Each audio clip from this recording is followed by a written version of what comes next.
Hello, my beautiful people, my lovely human souls. I hope you're doing amazingly. I hope that your manager didn't give you too much slack today because you deserve it.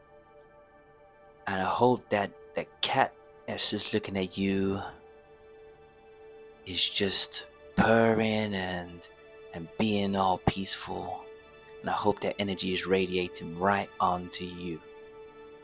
Now, please, can you like and subscribe when you have the chance? Because I've got a lot of energy and I want to keep making these videos. And I want y'all to sit down in my car and we go on a long, sensual journey of talking about inner peace. Now, how do all of you find your inner peace? Do we even know what our true inner peace is? We know what peace sounds like. We see peace on the news all the time, even though the news usually talks about war and violence predominantly. We might find peace as in hearing someone meditate, or we might find peace as just having quiet in your house. But inner peace to me is a completely different concept. It's actually finding the journey of the self and just growing from there to cultivate your true being, your true purpose, and what really makes you happy. Now, with my journey, I used to think that peace was being around people and spending money and buying new things, retail therapy and all that jazz.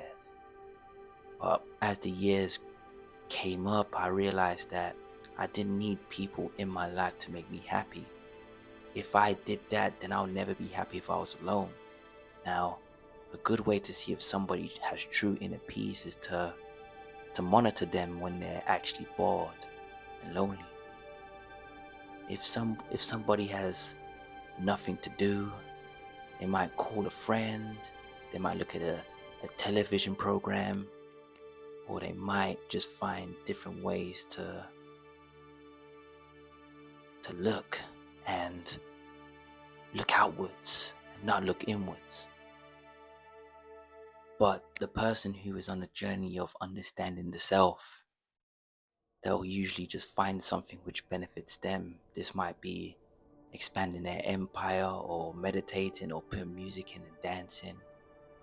All these things is using yourself to realize your potential and to actively get towards your potential.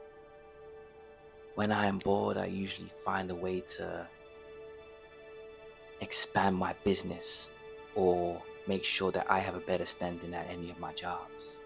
I make sure that I cultivate ways to make sure that people benefit, but the way they'll benefit is by me benefiting myself.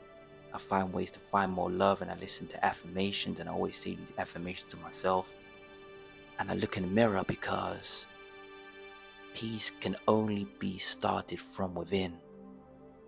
Love can only be started from within, the same way that understanding and knowledge can be understood from within initially.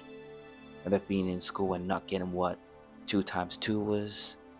You had to understand it yourself. And no amount of teachers, tutors, or other people can make you understand things unless you understand it yourself. To me, boredom is a state of mind. You can always have fun if you think about certain things like your imagination, what you want to do, and how you can spread your love to other people. These things eliminate the boredom. We live in a world right now where there's just so much things to stimulate us that we get oversaturated and overstimulated, and as a result, we can't actually see how powerful our brains are. And when we get to that situation where we have to use our brains, we rely on other people or things to do it for us. The same way we might eat candy and sour things, and then when you eat a fruit, you say the fruit is plain and bland and you prefer just to go to the artificial stuff instead. The same thing with your mind. It's up to us. We have a duty for ourselves to make sure that we're always expanding our knowledge and our brains and our perception. Otherwise, we risk losing out on what is truly important for us, and that is to establish our inner peace. But once you do, you'll see that the magnetism comes, the the confidence comes, all these things come. So make sure you find a way to cultivate your own inner peace.